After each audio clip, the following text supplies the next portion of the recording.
शुरू करो। बोलो श्री प्राणनाथ प्यारे की जय। बोलो श्री सतगुरु महाराज की जय।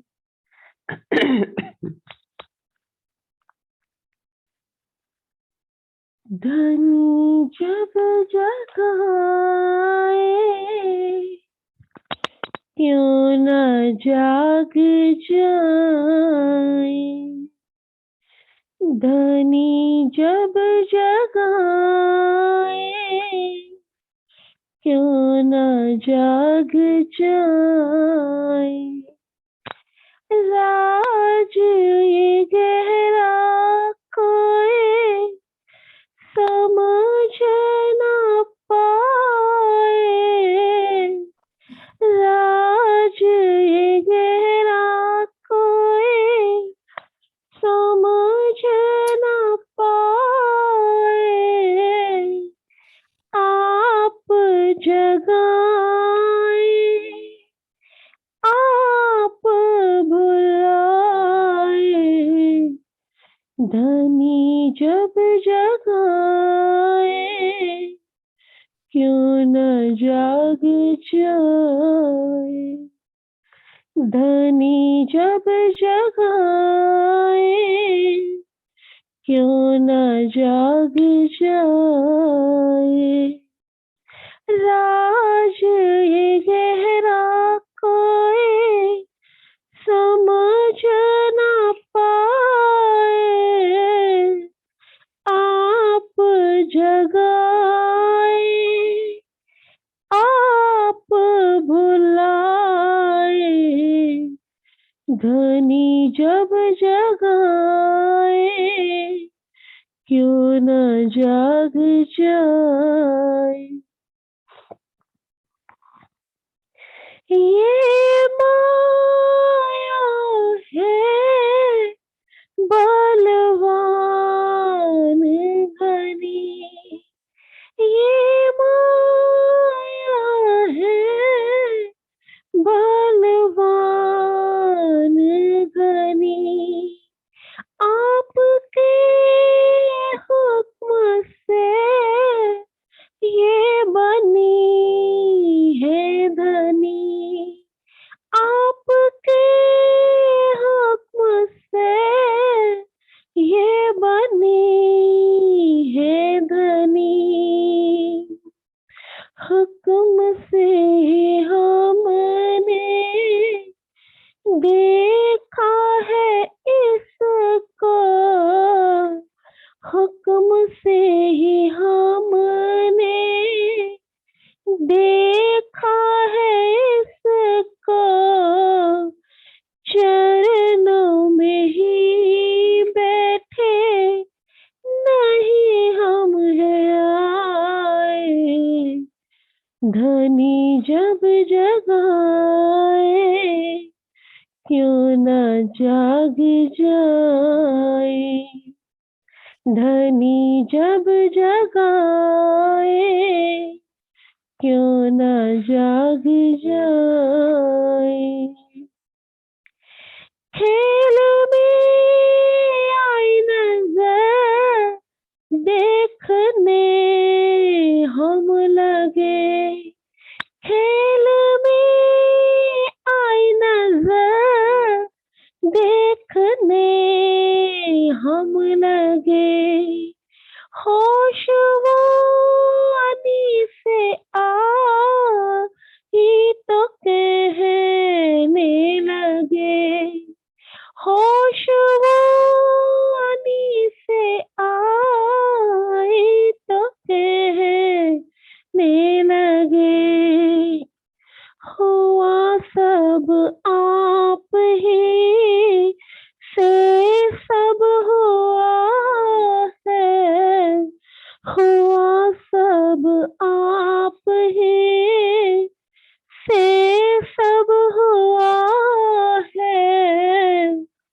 दिखाया है आपने आप ही हटाए। धनी जब जगाए क्यों न जाग जाए, धनी जब जगाए क्यों न जाग जाए। अर्श रूह की नजर जीव पर है पड़ी, अर्श रूह की नजर जीव पर है पड़ी, काम हो काम करे हाँ से रूह की हुई, काम हो काम करे हाँ से रूह की हुई। हंसी आपकी पिया इससे बनी है, हंसी आपकी पिया इससे बनी है, दुनिया हंसे हम पे सहा नहीं जाए, धनी जब जगाए क्यों न जाग जाए, धनी जब जगाए क्यों न जाग जाए।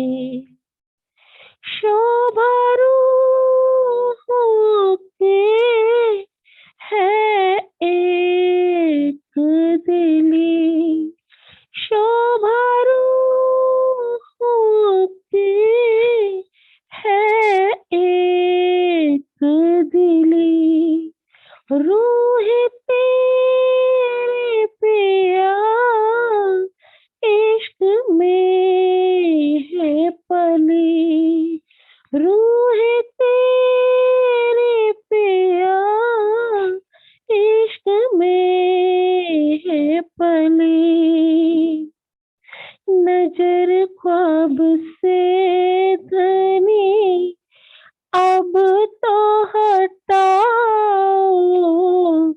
वाहिदत में पिया ये ना शोभाए, धनी जब जगाए क्यों ना जाग जाए, धनी जब जगाए क्यों न जाग जाए। राज ये गहरा कोई समझ न पाए, आप जगाए आप बुलाए, धनी जब जगाए क्यों न जाग जाए, धनी जब जगाए क्यों न जाग जाए। बोलो श्री प्राणनाथ प्यारे की जय, बोलो श्री सतगुरु महाराज की जय। प्रणाम जी। धन्यवाद अंजू। दीदी आप शुरू कर लो। जी, बोली श्री प्राणनाथ प्यारे की जय, बोली श्री सतगुरु महाराज की जय, समस्त सुंदर साथ की जय। श्री वंदो सतगुरु चरण को करूं सुप्रीम प्रणाम, अशुभ हरण मंगल करन धनी श्री देव चंद्र जी, श्री प्राणनाथ निज मूलपति, श्री महराज सुना तेज कुंवर श्यामा युगल जिक पल पल करो, पिया जी को पल पल करूं प्रणाम। प्रथम लागू दो चरण को, धनिये न छुड़ाइयो खिन। लाख तली लालड़ियां मेरे जीव के जीवन, इन पातले पड़ी रहूं। धनी नजर खोलो बातून, पलनावालो निरखूं नेत्रे मेरे जीव के जीवन, मेरे जीव के जीवन। बोलिए श्री प्राणनाथ प्यारे की जय। बोलिए श्री सतगुरु महाराज की जय। सुंदर सा जी प्रकरण 2 श्रृंगार, चौपाई हो गई थी 47। अभी तक जो बात समझ में आई है कि राज्य महाराज ने इंद्रावती जी के हाथ से हुक्म लेकर अपने हाथ में हुक्म ले लिया है और हम मोमिनों के दिल को यहाँ पर अर्श किया है और हमारे दिल में वो अपने चरणों समेत, अपने पूर्ण स्वरूप के समेत हमारे दिल में आकर विराजमान हुए हैं। जिस प्रकार से सुंदर साथ जी मनुष्य की शोभा वस्त्रों से है, हमें सुंदर लगना होता है तो क्या कहते हैं भी अच्छे अच्छे कपड़े पहन लिए, अच्छा श्रृंगार कर लिया। उसी प्रकार से एक रूह का श्रृंगार राज्य के चरण कमल, रूह की शोभा राज्य के चरण कमल जब तक ना रूह के अंदर आए तो रूह की शोभा होती नहीं। रूह बेगानी है संसार में, रूह धनी के चरणों के बगैर बिल्कुल विरहणी के रूप में जीवन काट रही है। लेकिन जब धनी के चरण उसके जीव में आ जाते हैं, उसके दिल में उतर जाते हैं, तो वो चरणों से क्या क्या उसको मेहरें प्राप्त होती है, क्या क्या नियामतें मिलती हैं, वही इस प्रकरण में सारी बात हमें राज्य महाराज बता रहे हैं। तो चुपई पढ़ती हूँ। दिल को तुम अर्श किया, तुम आए बैठे दिल माहे, हम अर्श समेत तुम दिल में, अजू क्यों जोश आवत न। हे धनी, आपने हमारे इस दिल को अपना घर, अर्श मतलब घर, परम धाम, आपने हमारे दिल को अपना घर किया है, घर बनाया है और आप ही मेरे दिल में आकर बैठे हो। लेकिन कैसे बैठे हो आप? हम अर्श समेत तुम दिल में, कि हम भी आपके ही दिल में बैठे हुए हैं और अर्श भी आपके दिल में है। उन सब के समेत आप जो हमारे दिल में आ गए हो, तो अजू क्यों जोश आवत न। तो फिर भी अभी तक जोश क्यों नहीं आता है, ये बात रूह अपने आप से पूछ रही कि धनी इतना लाड, इतना प्यार देने के बावजूद आप हमारे दिल में अपने अर्श समेत का, परम धाम तो है ये, अपने हमारे समेत क्या, पूर्ण मूल मिलावे समेत, वो पूर्ण वाहिदत के समेत आप हमारे दिल में आकर बैठ गए, फिर भी जोश नहीं आता है। दिल अर्श हुआ हुक्म। राजी महाराज, आपने इस दिल को आपके हुक्म से ही अर्श भी बनाया है और तुम आए अपने हुक्म, और आप अपने हुक्म के स्वरूप के माध्यम से, आवेश स्वरूप से ही आप इस दिल में बैठे हो। इश्क इल्म सब हुक्म, और सारी चीजें जो आपकी नियामतें इस दिल में आ रही हैं, आपके हुक्म से ही आ रही हैं। और कहूँ ना कहूँ जरा न बिना कसम, आपके बिना तो इस दिल में कुछ और है ही नहीं। बुद्ध जागृत इलम हक का, आपका जो जागृत बुद्ध का इलम है धनी, वो भी हमारे दिल में बैठ गया और हक्के का हुक्म, और हक इस संसार में हुक्म के स्वरूप में या आवेश स्वरूप में आए बैठे हैं। जोश अर्श का दिल में, और परमधाम का भी जोश इस दिल में आने लग पड़ा है। ये सब मिल दिल में हो। इस प्रकार से ये सारे मिलकर हमारे दिल में बैठे हुए हैं, और दिल की शोभा धनी के चरणों के साथ ही जागृत बुद्ध भी आ गई, धनी का जोश और आवेश का भी अनुभव होता है। और क्या कह रहे हैं कि अब दिल में ऐसा आवत, ये सब करत चतुराई। इंद्रावती जी कह रही है, फिर देखो इन चतुराई को तो हक बिन हरफ न काढ़े जाए। इंद्रावती जी कहते हैं कि अब दिल में मेरे ऐसा महसूस होता है, ऐसा अनुभव होता है कि ये सारी कहीं मेरी चतुराई तो नहीं है मेरे जीव की, कि मैं एक एक चीज का अलग अलग वर्णन कर रही हूँ। सीधा से कह दिया आप और तुम आए सब आइए, दुख गया सब दुख, लेकिन एक एक चीज को अलग अलग तरीके से बारीक रूप से देखना कि मेरे दिल में धनी की क्या क्या निध आई हुई है। तो मुझे लगता है इंद्रावती जी कहती कि ये सब चतुराई है मेरे जीव की, तो फिर देखो इन चतुराई को। यदि वो कहती है मैं दोबारा फिर देखती हूँ कि ये चतुराई को, तो लेकिन ये चतुराई भी तो क्या कर रही है, तो हक बिन हरफ न काढ़ी जाए, कि धनी आपकी शोभा श्रृंगार और सिफत को गाने के लिए आपकी मेहर और हुक्म के बगैर तो ये हो ही नहीं सकता। ये चतुराई कैसे हो सकती है? क्यों?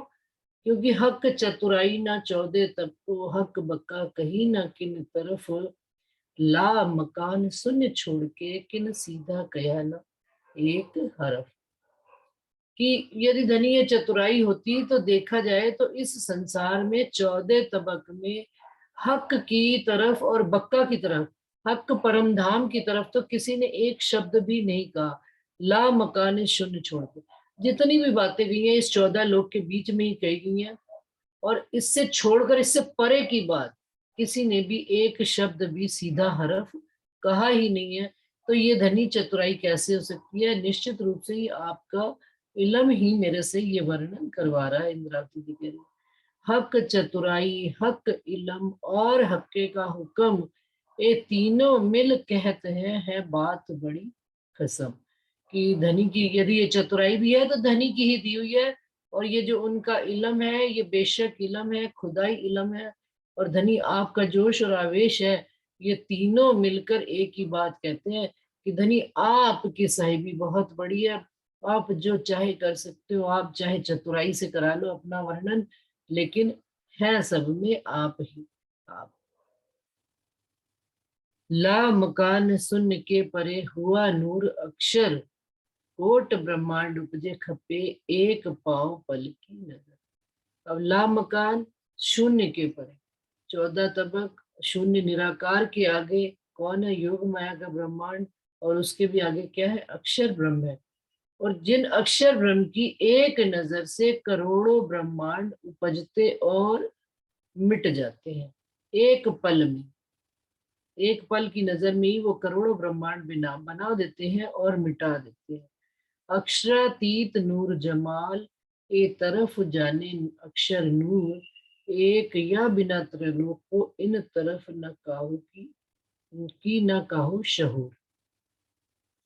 कि एक अक्षरातीत राज्य महाराज पूर्ण पारब्रह्म धामधनी आपके बारे में एक इस संसार में यदि कोई जानते हैं तो वो कौन है? अक्षर ब्रह्म। नहीं तो सारी दुनिया तो क्या है, तीनों लोकों के देवी देवताओं को ही मान रही है, और ज्यादा कहीं चले भी गए तो सदा शिव तक भी जा पाते हैं, इससे आगे जा नहीं पाते। तो कहते हैं एक राज्य महाराज आपके बारे में भी जानते हैं, तो केवल एक अक्षर ब्रह्म जानते हैं। ये आपके एक अक्षर ब्रह्म के अलावा त्रिलोकी में, इस त्रिलोक में, तीनों लोकों में उस तरफ की तो किसी के अंदर विचार ही नहीं है, शहूर ही नहीं करते, पता ही नहीं है तो विचार क्या करेंगे शहूर के। तो कया आगू हक बुद्ध के 14 तब को सुध नाही, सो बुद्ध जागृत मोहम्मद रुअल्लाह दई मेरे हृदय पाए। तो कहते हैं इस संसार में राज्य महाराज की 14 तबकों में, 14 लोक में सुध ही नहीं थी, इस नासूत में सुध ही नहीं थी। वो धनी ने जागृत बुद्धि, स्वप्न की बुद्धि में तो लोग आ रहे थे जा रहे थे, आवागमन में ही जीवन कट रहा था, लेकिन ऐसे ब्रह्मांड में धनी जागृत बुद्ध लेकर श्यामा महारानी जी आए और उन्होंने मेरे हृदय में वो धर दी, बैठा दी। पातशाही एक खावंद की, बीच साहेबियां दोए, ए वाहिदत की हकीकत बिना मार्फत न जाने को। एक धामधनी अक्षरातीत रज्जी महाराज की पातशाही, उनका राज परम धाम में, लेकिन उसके बीच में भी दो साहेबियां हैं जो कि ये बात वाहिदत, इस वाहिदत की हकीकत को, इस खिलवत की मार्फत को कौन जानते हैं? कोई भी इस ब्रह्मांड में नहीं जानता, हम रूहों के अलावा। वो क्या साहिबियां क्या है दो बीच में? एक रज्जी महाराज की साहिबी और एक अक्षर ब्रह्म की साहिबी। ये दो साहिबियां परमधाम के अंदर है, और ये वाहिदत की हकीकत। और ये वाहिदत के अंदर कौन कौन रहता है? राजी, श्यामा जी, अक्षर ब्रह्म और रूही सब रहते हैं। इस हकीकत को बिना मार्फत न जाने को आप धामधनी अगर चाहे तो किसी को देवे, और ना चाहे बिना मार्फत उनके दिए बगैर तो ये बात आ ही नहीं सकती, और ये बात किसी को संसार में खबर भी नहीं है। सो बुध दो अर्शों, दो स्वरूप थे जो बुझ, अब ए सुख कायम अर्श रूहन के, सुख कायम कुंजी गई बुझ। अभी तो संसार में पहले राज्य की खबर नहीं थी, तो श्यामा महारानी जी क्या लाए? जागृत बुद्ध का ज्ञान लाए। अब उसके बाद परमधाम के अंदर दो साहेबियां छिपी हुई थी, राज्य की और अक्षर ब्रह्म की। वो भी बात इस संसार में किसी को पता नहीं थी। तो वो दोनों अर्शों की बुद्ध, यानी कि जागृत बुद्ध और निज बुद्ध, दोनों बुद्धियां अर्शों की, और दो स्वरूप थे जो बुद्ध, और दोनों स्वरूप यानी अक्षर ब्रह्म और राज्य महाराज। राज्य महाराज का सत्य का स्वरूप और स्वयं राज्य महाराज, वो दोनों जो इस ब्रह्मांड में छिपे हुए थे, ये सुख कायम अर्श रूहन की। वो धनी ने कायम सुख जो है, अखंड सुख हम रूहों को यहाँ दिए। कैसे? सुख कायम कुंजी दई। वो इस ब्रह्मांड में, इंद्रावती जी कह रहे हैं, उन सुखों की अखंड कुंजी, अखंड चाबी उन्होंने मुझे दे दी है कि मैं जहां ताला लगाऊं वो सारा। यदि हमें पार की बात खबर हो गई तो फिर सारी संसार की तो चाबियां खोलने में कोई दिक्कत ही नहीं है। कहते हैं हमको लॉकर खोलना आ गया तो किसी तरह का भी लॉकर हो तो वो खोलने की ट्रिक आ जाती है कि भाई वो कैसे खुलता है। तो चाबी हमारे पास कौन सी है? मास्टर की है। मास्टर की का काम क्या होता है? किसी भी लॉकर पे लगा दीजिए, वो खोल लेती है। अब हमारे पास तो परम धाम की चाबी आ गई है, और अक्षरधाम की भी चाबी आ गई है। तो नासूत और ये 14 लोग की ताले खोलना तो यूं हो गया, चुटकी बजाती इंद्रावती जी कहते हैं खोल लेंगे। और सुख बारीक, अब इससे भी ऊपर राज्य महाराज कह रहे हैं, इंद्रावती जी कह रही हैं हमको कि बारीकी से सुनो। क्यों? क्योंकि चतुराई की बात उन्होंने करी है ना, कि कहीं ऐसा तो नहीं है कि इसमें मेरी चतुराई आ गई। तो वो इस बात को प्रूव कर रहे हैं कि ये चतुराई नहीं है, ये धनी ने हमारे साथ हमें सांकेतिक भाषा में, हमें इशारतों में बातें, हमारे इंद्रावती जी कह रही है कि मेरे मुख से इस ब्रह्मांड में कहलाई है, कि ताकि मेरी रूहें जान जाए, समझ जाए, और इसमें और दुनिया वालों को बात पता भी नहीं लगती। तो कैसे? और सुख बारीक बात है सब, और इसमें भी और बारीकी से, क्योंकि वर्णन क्या है? बारीकी से कर रहे हैं ना, श्रृंगार का अर्थ ही दिल में उनके अर्श रूहों के किया। तो केवल चरण कमल थोड़े है, चरण से उनका पूरा स्वरूप आया। यदि पूर्ण स्वरूप आया तो उनके पूर्ण स्वरूप के सारे अंग भी तो आए हैं। अब पूर्ण स्वरूप में इंद्रावती जी कहती है जो राज्य का दिल है, दिल की तो महिमा बिल्कुल न्यारी ही है। और उस दिल में धनी हम सबको बिठाकर, उस पूर्ण परम धाम को और हम सब 12,000 रूहों को और अक्षर ब्रह्म को बिठाकर वो दिल हमारे दिल में आकर बैठा। एक तो जाहिरी शोभा हुई, बातूनी शोभा क्या? कि उनके दिल के अंगों की शोभा, उसी से ही तो उनके मुख की शोभा जो संसार में जाहिर हो रही है। तो उनके दिल के जो राज है, अब वो कहते चतुराई क्या है इसमें? कहते देखो चतुराई तो कुछ है ही नहीं, उनके दिल के अंदर ये भी राज छिपे हुए थे जो संसार में किसी को पता नहीं थे, केवल धनी ने हम रूहों को बताया। वो कौन कौन से राज बताए? कि पहले तो अक्षर ब्रह्म ही राज्य के बारे में जानते थे और कोई जानता नहीं था।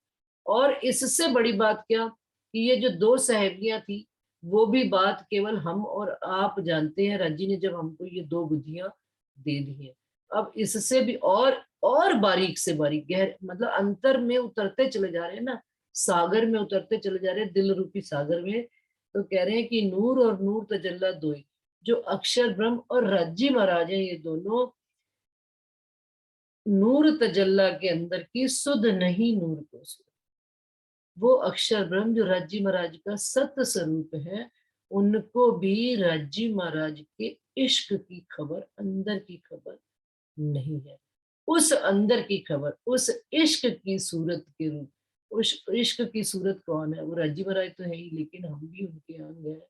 तो आगे बता रहे हैं, वहां जित चल ना सके जबराइल, कहे आगू जलत मेरे पर, जलावत नूर तजल्ली मैं चल सकूं क्यों। अब वहां उस परमधाम के अंदर उस नूर तजल्ला की तजल्ली से धनी के इश्क में अक्षर ब्रह्म के फरिश्ता जिब्राइल फरिश्ता कहते हैं कि मेरे पर जलते हैं। अब सुंदर जी पीछे भी आया कि जोश अर्श का दिल में।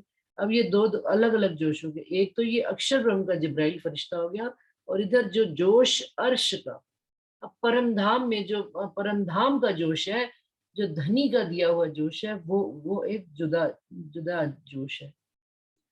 तो सोसुद बातून नूर जमाल की अर्श अजीम के अंदर दो हादियों मेहर कर पट खोल दिए अंतर। अब वो राज्जी महाराज के बातून खबर कि राज्जी महाराज इश्क के स्वरूप है, रूहों को इश्क देते हैं, उनसे इश्क लेते हैं, ये बात की बातून खबर जो है, अर्श अजीम के अंदर की बात जो है, छिपी बात है, वो यहाँ पर इस संसार में दो हादियों मेहर कर राज्जी और श्यामा जी ने मेरे ऊपर मेहर करके मेरे अंतर मन के सारे पट एक एक करके एक एक पर्दा उन्होंने पूरा पूरा खोल दिया है। जो सुध नहीं नूर जागृत नूर जमाल का बातून, सो बेशक सुध हक्के मोहे दई, सो मैं पाई वजूद सुपर। सुंदर साथ जी परमधाम में ही खेल देख रहे हैं, परमधाम में ही खेल में उठ जाना है। लेकिन देखिए उस सपना देखने, जो हम सपना देख रहे हैं परमधाम के अंदर बैठे हुए, और उस सपने में जो हमने ये सारे नकली वजूद धारण किए हुए हैं, जो मिट जाने वाले हैं, पानी के बबूले के भांति से एक पानी का बूंद बबूला उठा और मिट गया पल भर में। उस इस वजूद के अंदर क्या कह रहे हैं, जो सुध नहीं नूर जागृत, जागृत अवस्था में अक्षर ब्रह्म को जो रोज धनी के दर्शन करने आते हैं, उनको नूर जमाल के बातून की खबर नहीं कि नूर जमाल राज्जी महाराज अंदर परमधाम के रहकर कौन सी लीला करते हैं, ये बात उनको नहीं पता है। वो बात सो बेशक सुध हक्के मोहिद, वो बेशक इल्म, वो खुदाई इल्म धनी ने मुझे यहाँ दिया है, सो मैं पाई वजूद सुपर। इस सपने के ब्रह्मांड में, इस पांच तत्व के वजूद में धनी मुझे वो सारी सुध दे रहे हैं। तो सपने का कितना महत्व हो गया। वो सपना जो सुबह उठकर हमारे लिए खत्म हो जाएगा एक पल में, उठते हैं खत्म हो जाता है, उठते खत्म, कहाँ गया सपना। याद भी रह जाती है, थोड़ी सी नहीं भी रह जाती, कभी कभी बहुत जीवंत सपना देख लेते हैं तो पूरा का पूरा याद रह जाता है। तो ये हमें राज्जी महाराज पूरा जीवंत सपना दिखा रहे, जिंदा करके दिखा रहे, जागृत करके सपना दिखा रहे हैं। और इस सपने में वो क्या बात बता रहे हैं कि हमें नूर जमाल, इस सपने के तन को भी ये बात पता लग रही है कि धनी जो जिस बात को हम इतना हल्का ले लेते हैं ना, उसकी गहराई जरा तौलिए कि इस तन का कोई महत्व नहीं है। कैसे महत्व नहीं है? इस तन को धनी ने सपने के वजूद को सारी शोभा, सारा सुख और सारा नूर जमाल के इश्क की खूबियां सारी यहाँ बैठे बैठे बता दी। और इस वजह से हमको क्या मिल रहा है, जो जिसके लायक नहीं थे, ये पात्रता हमारी नहीं थी, ये पात्रता तो आत्म की है। लेकिन आत्म ने ये सपने के तन में आकर ये सपना देख रही है, वो ख्याल इस सपने के तन के माध्यम से देख रहा है। तो क्योंकि कहते हैं ना, वो जैसी उनकी गुजर की तैसा उनका इश्क। तो उन्होंने इस तन को सारी अपनी अंदर के राज उन राज को बता दिया जो उनके सत्य के स्वरूप को भी नहीं पता है। सुंदर सा जी, तो ये इनकी भी महिमा कम नहीं है हमारे पांच तत्वों के तले। रूहें अंदर अर्श अजीम के जो अरवाह 12,000, हक ऊपर बैठ देखावत ए जो खेल कुफार। अब बैठे तो हम रूहें अर्श अजीम में ही हुए हैं, राजी महाराज के चरण तले बैठे हुए हैं, और धनी सिंहासन पर बैठकर हमको ये जो 14 तबक का खेल, कुफार का खेल दिखा रहे हैं। सिर्फ इस खेल को दिखाने के वास्ते अब उन्होंने क्या किया, सो भिस्त दई हम सबन को कर जाहिर बका अर्श इत, करे त्रैलोकी त्रैगुण कायम ब्रह्म सृष्टि की बरकत। कि हम ब्रह्म सृष्टियों की बरकत से, भी पढ़ा था ना ऊपर, 2 हादियों की बरकत। घर में भाई हमारे माता पिता की बरकत है, नहीं तो हमारे हमारे घर में किन की बरकत है? हमारे घर में 2 हादियों की बरकत है, राज्जी और श्यामा जी की बरकत है। अब तीसरी बरकत और शामिल हो रही है, ब्रह्म सृष्टि की बरकत। ब्रह्म सृष्टि की बरकत से क्या हुआ, सारी दुनिया को हमारी वजह से, हमारे तनों को तो भिष्ट मिल ही रही है, सारी दुनिया जो धनी के चरणों में आई या नहीं, उठी या नहीं, तारतम देंगे, सबको अखंड कर दिया जाएगा। क्यों? क्योंकि धनी ने इस स्वप्ने में किसको जाहिर किया है? बक्का अर्श, अखंड परम धाम को यहाँ जाहिर कर दिया है। और इस वास्ते से उन्होंने हम सब को, यानी हमारे जीवों को तो भिष्ट दी ही दी है, साथ ही साथ करे त्रैलोकी त्रिगुण कायम, इन तीनों लोकों को भी कायम कर देंगे, और 3 गुण वाले ब्रह्मा विष्णु महेश और हमारे 5 तत्व के शरीर को भी अखंड कर देंगे। किनकी वजह से? इन ब्रह्म सृष्टि की बरकत से। ये बात बारीक अति बुजुर्ग। सुंदर सा जी, ये बात हल्की नहीं है, ये साधारण बात नहीं है, ये बहुत बारीक बात है। और 2 स्वरूपों सुख बातों, और दोनों स्वरूपों का बातून सुख, यानी कौन कौन? अक्षर ब्रह्म और रज्जी महाराज का। और साथ में कौन? करी परीक्षा इश्क साहिबी। और किनकी परीक्षा ली धनी ने? हमारी इश्क की, हम रूहों की, दोनों स्वरूपों का सुख बातून, यानी श्यामा जी का और अक्षर ब्रह्म का। धनी के दोनों स्वरूप हो गए ना, सत्स्वरूप और आनंद स्वरूप, उन दोनों के बातून स्वरूपों की। और यहाँ पर हमें परीक्षा भी कर ली, किसकी? इश्क की और साहिबी की। हमारा किसका इश्क बड़ा, ये बात उन्होंने हमें बता दी, और अपनी साहिबी भी हमें दिखा दी कि कितनी बड़ी उनकी साहिबी है, कि उनके सत्य स्वरूप के एक पल में करोड़ों ब्रह्मांड बनते और मिटते। और साथ ही साथ सुंदर सा जी हमें भी हमारी साहिबी दिखा रहे हैं। ऊपर कहा ना ब्रह्म सृष्टि की बरकत, तो ये धनी क्या दिखा रहे हैं, ये बात बहुत बारीक है, ये इतनी हल्की बात नहीं है, इसको साधारण में मत लेना। सुख होसी नूर रुअन। और राज्जी महाराज अक्षर ब्रह्म को भी परम धाम के उन राज्जी के निज सुखों को, जो जो संसार में तो क्या बाहर के अक्षर ब्रह्म को भी नहीं पता थे, उनको वो सुख देने के वास्ते धनी ने पहली भिष्ट में वो सारी परम धाम की लीला हमारे प्रतिबिंबों के माध्यम से अखंड कर दी है, अक्षर ब्रह्म की नूर नजर। ये बात साधारण नहीं है। करसी कायम खाकी बुत को करके नूर सन्मुख, इनसे अक्षर और मोमिन लेसी कायम अर्श के सुख। अब हमारे इन खाकी बुतों को, ये जो बुत हमारे जो धाम धनी की शोभा का वर्णन कर रहे हैं, अक्षर ब्रह्म की साहिबी का वर्णन कर रहे हैं, हमारे अपने सुखों का वर्णन कर रहे हैं, किनके सामने? ये तनों को अखंड कर दिया जाएगा, अक्षर ब्रह्म की नूर नजर के सामने, नूर के सन्मुख उनकी भिष्टों में अखंड कर दिया जाएगा।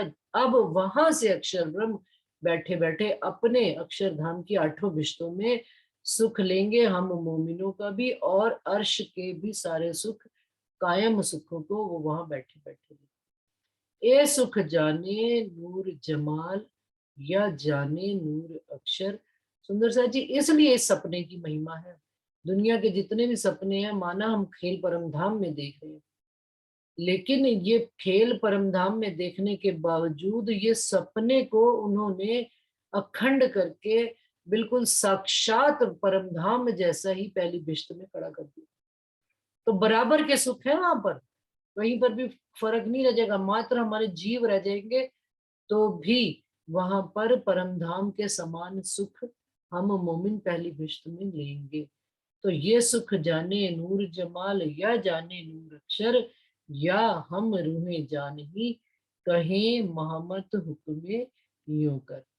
ये बात तो केवल राजी महाराज जानते हैं या अक्षर ब्रह्म जानते हैं, और या हम उस घर की रहने वाली हम रूहें जानते हैं। ये बात इंद्रावती जी राजी महाराज के हुक्म से हम सब सुंदर साहब को बता रहे हैं। बोलिए श्री प्राणनाथ प्यारे। ए सुख जाने नूर जमाल, या जाने नूर अक्षर, या हम रूहे जान ही कहे मोहम्मद हुक्मे यूं कर। कहे श्री महामती हुक्मे यूं कर। प्रकरण 2 चौपाई 131। सुंदर साथ जी, आज प्रकरण यहाँ समाप्त होता है। अब अगले शनिवार प्रकरण प्रारंभ करेंगे। और आज प्रेम पाती जो आगे पढ़नी है हमने दूसरी मीटिंग में प्रेम पाती पढ़। प्रणाम जी सुंदर साथ जी, सब सुंदर साथ जी के चरणों में। प्रणाम जी।